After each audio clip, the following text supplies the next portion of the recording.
everybody. Let us start Chapter 3, Glimpses of the Past, page number 39.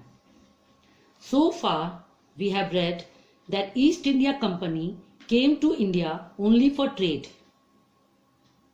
But when they saw the Indian princes were fighting with each other, they took advantage.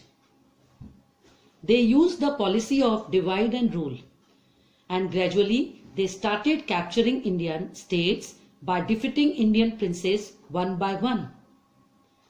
Britishers were only busy to earn profits.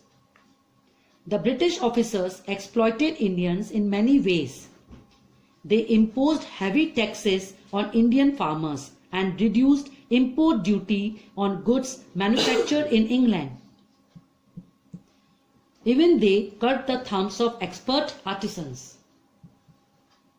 Raja Ram Mohan Roy from 1772 to 1833. Raja Ram Mohan Roy, a learned man from Bengal, understood what was wrong with the country. Raja Ram Mohan Roy came in front. He was a learned man from Bengal. He told Indians that Indian culture is great and not to feel inferior. They are capable of achieving something great. Raja Ram Mohan Roy understood what was wrong with the country. At that time, there were a lot of superstitions prevailing in India. He tried to reform the society. He taught people that the main precept or general rule of all religion were the same. He said, cows are of different colors, but the color of their milk is the same. Different teachers have different opinions, but the essence of every religion is the same. He emphasized the practical use of knowledge. He was a modern man. He was attracted by science and modern knowledge. Then he went to England. There he reminded the Britishers that they were the rulers, but the British, they too had a duty towards their subjects. The Britishers should also take care of the Indians. He started a newspaper to create awareness among the Indians, but the suspicious or doubtful Britishers stopped them in 1823. Now, Operation 1765 to 1835. The British continued to oppress Indians. In 1818, they had passed Regulation 3rd. Under it, an Indian could be jailed without trial in a court. That means, without proving that they were guilty, they could be sent to jail under Regulation 3 Act. All the time, British officers in India drew big salaries. They took big salaries and they made fortune.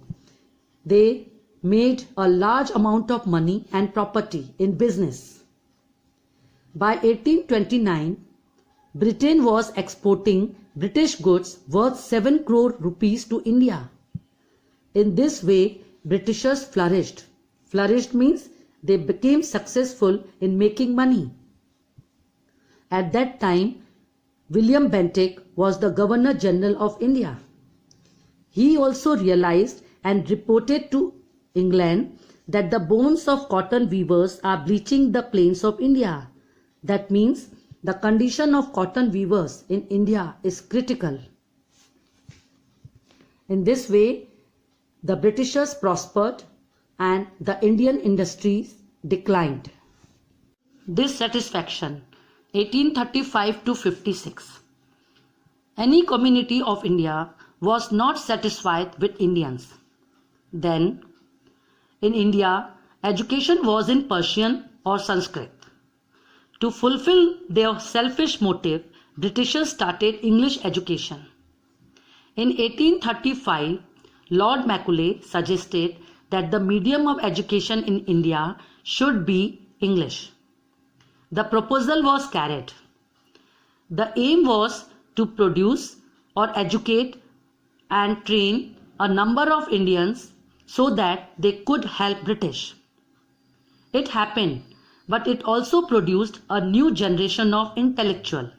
Intellectual means power of using your brain and to think logically. Then some decided to convey the complaints of the people to British Parliament. And now the people were getting educated and they tried to educate other people also.